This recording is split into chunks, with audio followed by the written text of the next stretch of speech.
तो फिल्म की शुरुआत होती है जहां हम एक अंधेरे कमरे में जंजीरों से बंधे एक जख्मी आदमी को देखते हैं जिसके आगे कैमरा लगा था। उसके गले में भी एक लोहे का कॉलर था और वो रो रहा था। तभी एक आदमी की आवाज यहाँ गूंजती है जो उसे बताती है कि तुम गेम जीत चुके हो। ऐसे मालूम होता है कि ये बंधा हुआ आदमी एक गेम शो का हिस्सा था। अब होस्ट उससे एक लास्ट गेम खेलने को कहता है जिस आखिरी गेम में उसके सामने 3 बॉक्सेस थे और धागा हिलाकर उसे एक बॉक्स चूज करना था। रोते हुए वो आदमी जैसे ही एक बॉक्स को चूज करने के लिए धागा खींचता है तो अचानक से वो बॉक्स खुल जाता है और उसमें से राइफल निकलती है और उस राइफल से गोली चलकर वो आदमी यहाँ पर मारा जाता है। जिसके बाद यहीं से सीन कट होकर हमें 4 दोस्तों को दिखाया जाता है जो जेम्स के फार्म हाउस में वेकेशंस के लिए आए थे। जेम्स काफी अमीर था पर हुक्म जमाने वाला आदमी था, पर क्योंकि वो अपने दोस्तों के एक्सपेंसेस उठा लेता था इसीलिए उसके दोस्त उसका हुक्म भी मान ही लिया करते थे। उसके बावजूद भी कोई उसकी इस आदत से खुश नहीं था। पर ये लोग यहाँ पर गेम्स खेल रहे होते हैं तो अचानक इन्हें घर के बाहर से अजीबोगरीब आवाजें आती हैं। जेम्स चेक करने जाता है तो उसे घर के बाहर बहुत सारे कैमरास लगे हुए मिलते हैं जिन्हें वो उठाकर घर ले आता है। सभी कंफ्यूज थे कि आखिर ये कैमरास किसने लगाए होंगे। जेम्स कहता है जानता नहीं हूँ लेकिन चेक कर लेता हूँ। सब उसे ऐसा करने से मना करते हैं और इनकार सुनकर जेम्स को गुस्सा आ जाता है। वो हुक्म जमाकर सबसे कहता है तुम सब मेरी बात गौर से सुन लो। इस टाइम तुम मेरे घर पर हो और मेरी ही बात मानी जाएगी और मैं इस वीडियो को चलाऊंगा। ये सुनकर मेलिसा कहती है हम तुम्हारी बात नहीं मानेंगे। तुम हमारे दोस्त हो, गॉड नहीं। बस अपने पैसे की वजह से तुम हमारे ऊपर रोब जमाते रहते हो। ये कहते हुए ही मेलिसा उसके हाथ से रिकॉर्डिंग ले लेती है और उसे तोड़ देती है। जेम्स चिल्लाते हुए यहाँ से चला जाता है और ये सब लोग अपने अपने रूम्स में चले जाते हैं। और इसी दौरान हम देखते हैं कि कोई अनजान आदमी चुपके से इनके घर के अंदर घुस आता है। इधर हम मैथ्यू को देखते हैं जो लिविंग रूम के अंदर से गंद उठा रहा था। इसी दौरान हम उसके पीछे किसी शैडो को देखते हैं जिसे वो खुद भी नोटिस नहीं कर पाता। फिर अपना काम खत्म करने के बाद वो अनीडा के रूम में जाता है उसे जगाने के लिए, तो ये देखकर शॉक हो जाता है कि अनीडा जाग ही नहीं रही थी। वो घबरा कर अब मेलिसा के रूम में जाता है तो देखता है कि वो भी बेहोश थी। घबराते हुए वो जेम्स को आवाज लगाता है तो जेम्स से बजाय कोई और इंसान एकदम से उसके पीछे आ जाता है और एक इंजेक्शन उसकी गर्दन में स्टैब करते हुए उसे भी बेहोश कर देता है। जिसके बाद उन चारों को होश आता है एक अजीब सी जगह पर जहां उन सबको गर्दन में लगे कॉलर्स के जरिए दीवार के साथ बांधा गया था। इस टाइम उनके सामने एक कैमरा लगा था जिसके अंदर रिकॉर्डिंग चल रही थी। ये सब अपने आप को छुड़वाने की कोशिश में लग जाते हैं और दिखाया जाता है कि एक आदमी ड्रेसिंग रूम से इनकी रिकॉर्डिंग को देखकर खुश हो रहा था। जिसके बाद वो भागते हुए ड्रेसिंग रूम से निकलकर इन लोगों के सामने आ जाता है और हमें इस आदमी का नाम बैरी पता चलता है जो अपने आप को इस गेम का होस्ट बता रहा था। आते ही वो एक बटन दबाता है जिसकी वजह से इनके गले में लगी हुई चेन्स टाइट होने लगते हैं और मजबूरन ये लोग खड़े हो जाते हैं। उसके बाद वो एक बड़े ही अच्छे अंदाज में शो स्टार्ट करता है। स्टेज के आगे से पर्दे हटते हैं और आगे हमें कुछ मैनिकन्स को रखा हुआ दिखाया जाता है, कुछ पुतलों को रखा हुआ दिखाया जाता है जो यहाँ की ऑडियंस थे। स्पीकर्स में से ऑडियंस की तालियों की और शोर मचाने की आवाज आती है। जिसके बाद बैरी इन चारों को अपनी ऑडियंस के साथ इंट्रोड्यूस करवाता है। ये चारों ही बंदे ये सुनकर इतने हैरान थे कि इस आदमी को उनकी लाइफ की छोटी से छोटी डिटेल मालूम थी। अपनी फेक ऑडियंस को वो बताता है कि हम अपने गेस्ट से सबसे पहले रॉक पेपर सीजर खेलेंगे। ये सुनकर चारों कंफ्यूज हो जाते हैं और बैरी कमर्शियल ब्रेक लेते हुए यहाँ से दोबारा अपने ड्रेसिंग रूम में चला जाता है। जेम्स इन लोगों से कहता है मुझे लग रहा है ये कोई रियलिटी शो है।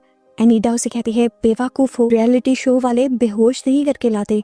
अंदर ड्रेसिंग रूम में बैरी कुछ दराज से ढूंढ रहा था तो तभी अचानक उसका हाथ कट गया। जल्दी से बैंडेज करने के बाद वो दोबारा स्टेज पर आ गया। जिसके बाद उसने चारों को जल्दी से करीब आने को कहा और इनके साथ रॉक पेपर सीजर खेलने लग गया। सबसे पहले मेलिसा अपनी बारी लेती है और वो पेपर चूज करती है। जिसके बाद बैरी एनीडा के साथ गेम खेलता है तो वो भी पेपर चूज कर लेती है और वो एनीडा पर गुस्सा होने लग जाता है कि अब तुम पेपर चूज नहीं कर सकती, तुम्हें रॉक, सीजर या शूट में से कुछ लेना होगा।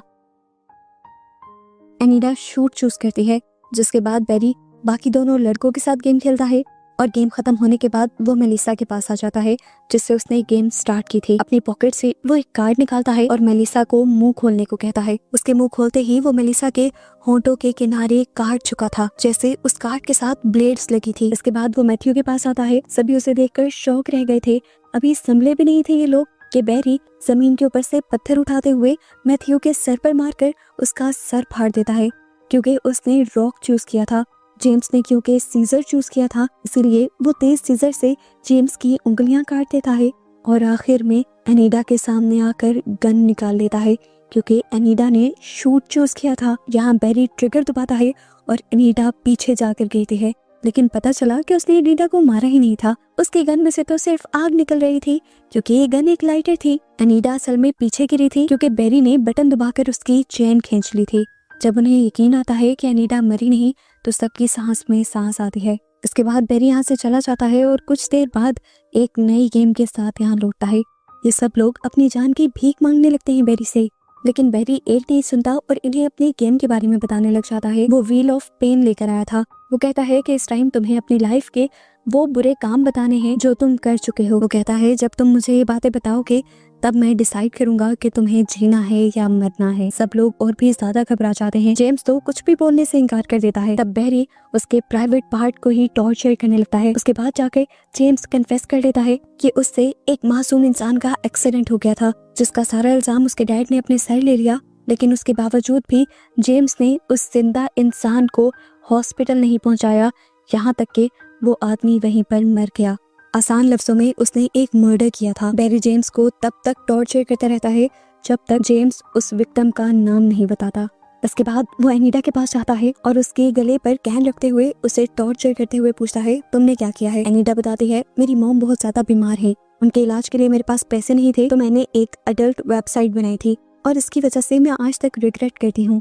जिसके बाद मैथ्यू की बारी आती है और मैथ्यू बताता है कि वो पैसे कमाने के लिए ऑनलाइन स्कैम्स करता है और उसने अपने दोस्तों तक को लूटा हुआ है। मेलिसा की बारी आती है तो वो बताती है कि वो डॉग शेल्टर के लिए काम करती है और जब जब उसे पैसों की जरूरत पड़ती है तब तब वो उन मासूम डॉग्स को डॉग फाइट्स के लिए भेज देती है और इस काम के लिए उसे अच्छे पैसे मिलते हैं। ये सब सुनने के बाद बेरी मेलिसा की चेन को खुली कर देता है और उसे व्हील घुमाने को कहता है। व्हील के जरिए उसे पहला टास्क मिला था कि उसे कैमरा में देखकर 4 प्लेसेस को गेस करना है। एक एक करके उसने 2 प्लेसेस को बिल्कुल ठीक गेस कर लिया था और जब जब वो अगली पिक्चर करने के लिए बटन दबाती थी तब तब वो नोटिस करती थी कि कोई निडल जैसी दिखने वाली चीज उसकी आंख के करीब आ रही है।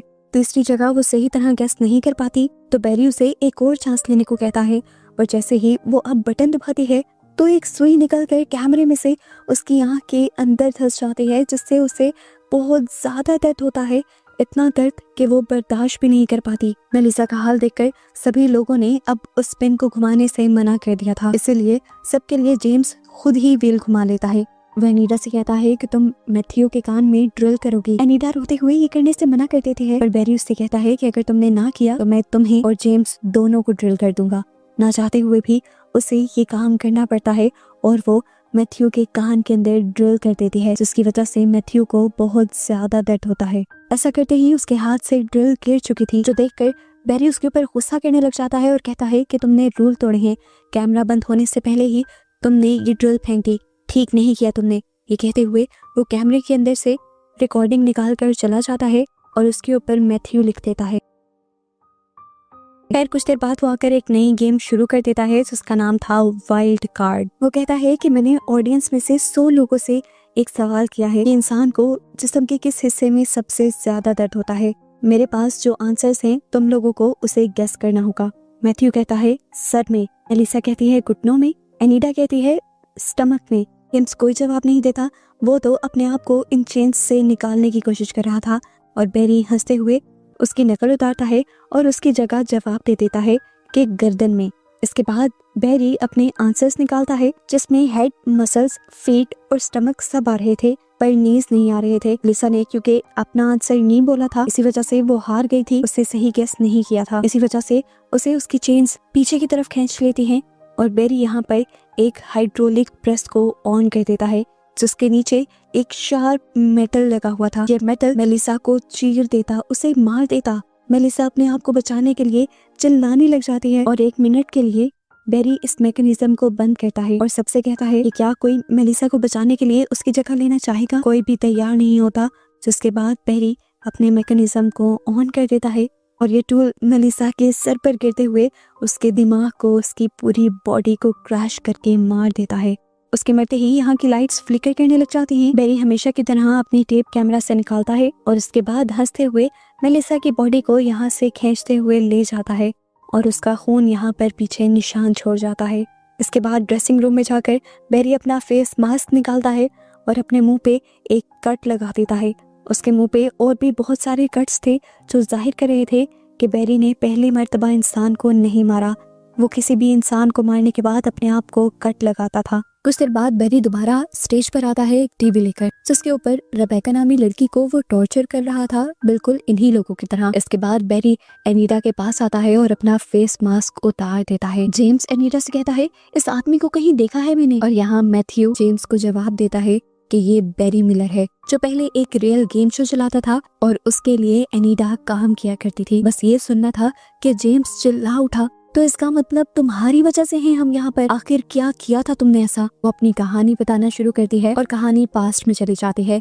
एनीडा और उसके सभी कलीग्स को पता था कि बेरी मिलर के ऊपर बहुत से लोगों को असॉल्ट करने का केस बना है, लेकिन उसके बावजूद बेरी पार्टी कर रहा था। एनीडा के दोस्त उन्हें बताते हैं, देखो ऐसा ही होता है बड़े लोगों के साथ। मीडिया ने उसकी बात छुपा ली ताकि उनकी चैनल की रेपुटेशन और शो की रेपुटेशन न डाउन हो, और जिन लोगों को असॉल्ट किया गया उन्हें बेशुमार पैसे दे दिए गए। यहीं पर बैठे बैठे एनीडा की कलीग रेबेका उसे मजाक मजाक में एक मशवरा दे देती है तो बेरी ऐसा ही, चाहो तो तुम भी उसे फंसा दो, कंपनी या चैनल वाले उस पर कोई बात आने नहीं देंगे और तुम्हें इतने पैसे मिल जाएंगे कि तुम्हारी मॉम की सर्जरी हो जाए। पर एनीडा ऐसा नहीं करना चाहती थी क्योंकि वो जानती थी जल्द ही उसकी प्रमोशन हो जाएगी। रेबेका कहती है, अभी तो तुम आई हो, अभी कैसी प्रमोशन?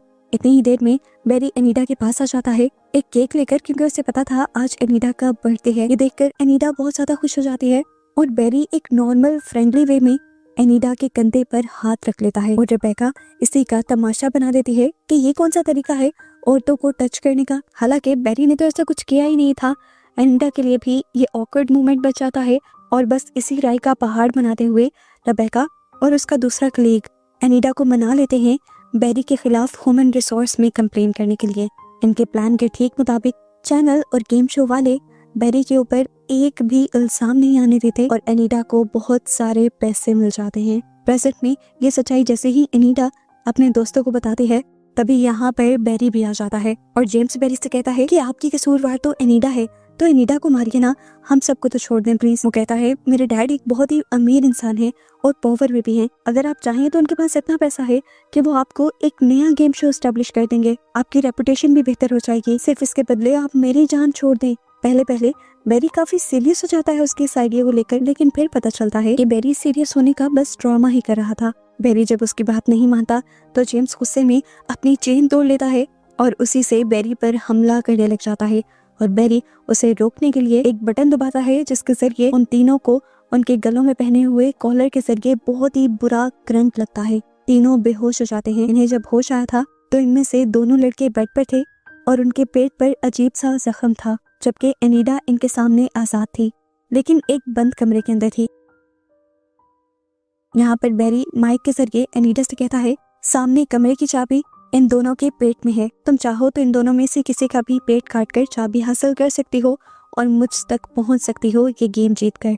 एनीडा जब ऐसा करने से मना कर देती है तो बेरी उससे कहता है, ये दोनों वैसे ही भूख से यहाँ पर पड़े पड़े मारे जाएंगे, अच्छा है कि तुम इन्हीं को मार दो। एनीडा आप फैसला लेते हुए खड़ी होती है तो जेम्स उसे कहता है, मुझे मत मारना, तुम मैथ्यू के पेट में से चाबी निकाल लो, मैं वादा करता हूँ कि अपनी आधी दौलत तुम्हें दे दूंगा।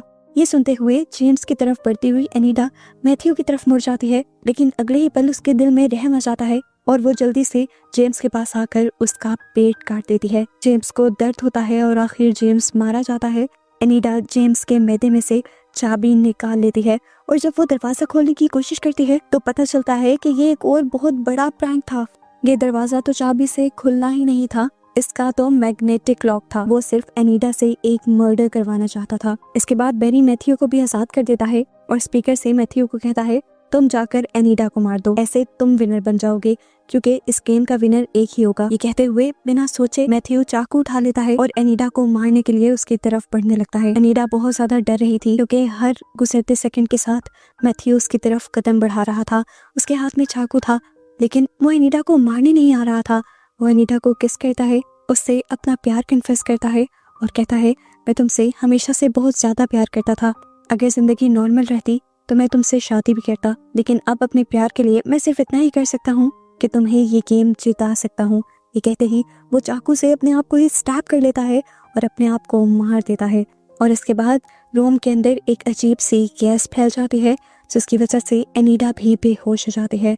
उसे जब होश आया तो उसके इर्द गिर्द से दोनों ही डेड बॉडीज गायब हो चुकी थी और अब सामने कमरे का भी दरवाजा खुला हुआ था। वो ड्रेसिंग रूम के अंदर आती है तो यहाँ पर सभी विक्टिम्स की टेप दिखती है। चुप करके वो ड्रेसिंग रूम से बेरी का वो कार्ड उठा लेती है जिससे उसने मेलिसा को कट लगाए थे। इसके बाद बाथरूम में आकर अपनी बॉडी वॉश करती है और फिर बाथरूम से निकलकर एक रूम में जाती है। ये जरूर बेरी का रूम था जहाँ पर बेरी की एक फैमिली पिक्चर भी थी। ये कमरा देखने के बाद वो बाहर आ जाती है तो उसे कॉरिडोर से एक और कमरा नजर आता है जहाँ पर बेरी इस टाइम बैठा हुआ था, जहाँ पर बेरी उसे कहता है आओ अनीता आखिरी गेम खेलते हैं। एनीडा वहाँ चली जाती है और बेरी उसके सामने 3 बॉक्सेस रख देता है जिसमें से एनीडा को एक बॉक्स चूज करना था। डरते हुए वो एक बॉक्स चूज करती है तो अंदर केक निकलता है। इस टाइम एनीडा हैरान परेशान होकर बेरी को देख रही थी। वो बेरी से कहते हैं तुम पहले तो ऐसे नहीं थे। बेरी जवाब में कहता है मैं बेरी मिलर नहीं हूँ, उस बेरी मिलर को तो तुमने मार दिया था, मैं सिर्फ बेरी हूँ, इस डेडली गेम शो का होस्ट। अब बेरी एनीडा के पास आकर बर्थडे सॉन्ग उसका गाने लग जाता है और एनीडा मौका पाते ही बेरी के मुंह पर कट लगाते हुए यहाँ से भाग जाती है। फाइनली वो इस अजीबोगरीब माहौल से बाहर निकल आई थी। वो बचकर बाहर निकल गई थी। वो इतना खुश थी जैसे उसकी जान बच गई हो, लेकिन ये खुशी कुछ ही मिनट के लिए थी क्योंकि इतने में ही बेरी पीछे से आकर अपने रिमोट कंट्रोल को ऑन करते हुए उसके कॉलर से उसे करंट लगाकर बेहोश कर देता है। बेरी कहता है मेरे मुंह पर हर स्कार एक मौत की निशानी था और तुमने अपनी मौत की निशानी खुद ही बना दी, इसलिए अब तुम्हें मरना पड़ेगा हर हाल में। चेन से खींचते हुए वो एनीडा को रूम के अंदर ले आता है, जिसके बाद वो एनीडा का मुंह उठाकर केक के अंदर दे मारता है। एनीडा डर रही थी कि इस केक के अंदर कुछ होगा, लेकिन ये तो नॉर्मल ही केक था। ऐसा करने के बाद वो एनीडा से कहता है तुम आजाद हो, यहाँ से जा सकती हो क्योंकि तुमने गेम जीत ली है। खुशी से एनीडा यहाँ से भागती तो है, लेकिन चंद ही कदम भागने के बाद उसे शदीद किस्म का दर्द होने लग जाता है। उसका पूरा मुंह लाल पड़ जाता है और आंखें भी फटने वाली हो जाती हैं। उसे इतना शदीद दर्द होता है कि इस दर्द में वो कुछ ही देर सरवाइव कर पाती है और तड़प तड़प कर मर जाती है। जिसके बाद अब लास्ट पर हमें बेरी के एक नए शो की फुटेज दिखाई जाती है जिसमें उसने आज अपने गेम शो के प्रोड्यूसर को बुलाया हुआ था और वो उसे टॉर्चर कर रहा था। बेरी के कहने पर वो अपना गुनाह कन्फेस कर लेता है कि उसके ऑफिस में जितने भी लोगों को असॉल्ट किया था उसके पीछे प्रोड्यूसर का ही हाथ था और इल्जाम उसने बेरी पर लगा दिया था, जिसकी वजह से बेरी का करियर तबाह हो गया था। और आज बेरी ने इस चीज का बदला ले भी लिया था। मूवी के स्टार्ट में भी बेरी ने जिस लड़के को मारा था वो भी एनीडा का वही साथी था जिसने अपनी कुलीग के साथ मिलकर एनीडा को भड़काया था बेरी के खिलाफ, ताकि एनीडा को कंपनी से पैसे मिल सकें। और लास्ट में उसने जिस आदमी को मारा था वो असली मुजरिम था, पर उसकी गलतियों का इल्जाम बेरी पर आया था। रेबेका की फुटेज जो उसने सारे प्लेयर्स को दिखाई थी वो एनीडा की क्लिक थी, उससे भी बेरी को अपना बदला लेना था, इसीलिए बेरी ने उसे भी टॉर्चर करके मारा और एनीडा ने भी क्योंकि उस पर इल्जाम लगाया था तो बदला लेने के लिए उसे भी टॉर्चर करके मारा। एनीडा के दोस्तों को उसने एनीडा को सबक सिखाने के लिए मारा ताकि मरने से पहले एनीडा महसूस कर पाए कि सब कुछ चले जाने पर कैसा महसूस होता है। कुल मिलाकर बेरी ने बस उन लोगों को ही मारा था जो उसके बदले से जुड़े थे और सच में बुरे थे। आखिर सबको मारने के बाद उसका बदला खत्म हो जाता है और इसी के साथ ये कहानी भी यहाँ खत्म हो जाती है।